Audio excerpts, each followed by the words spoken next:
అగ్నిహోత్రునితో విరోధం వచ్చింది కొంతమంది దేవతలకు. ఒకసారి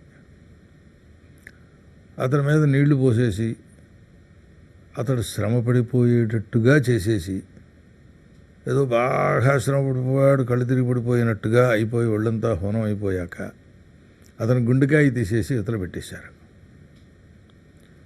అది అగ్నిస్వరూపం కదా, పైగా వేదనతో కూడుకొనిన అగ్ని యొక్క హృదయం, అది పిడుగుగా మారింది అని ఒక కథ ఉన్నది.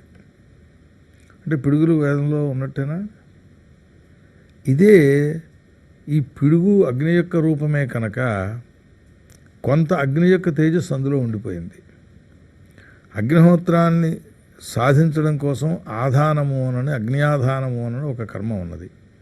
అందులోకి పట్టుకొచ్చే పదార్థాల్లో అశనిహతస్య వృక్షస్య శకలము అని చెబుతారు. పిడుగుపడిన చెట్టు యొక్క ముక్క పట్టుకొచ్చి ఇందులో పెట్టాలి అని.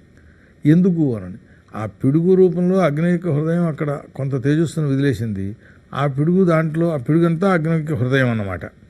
దానితో తగులబడిన కొమ్మలో దాని యొక్క తేజస్సు వచ్చింది. ఆ ముక్క పట్టుకొచ్చి ఇక్కడ పెడితే అగ్ని పరిపూర్ణుడు అవుతాడు, ఆ తేజస్సు అక్కడ వదిలేసిన వాడు కాకుండా. అంటే పిడుగు వల్ల వచ్చేటటువంటి ప్రయోజనము, అవసరము వేదంలో చూపించారు.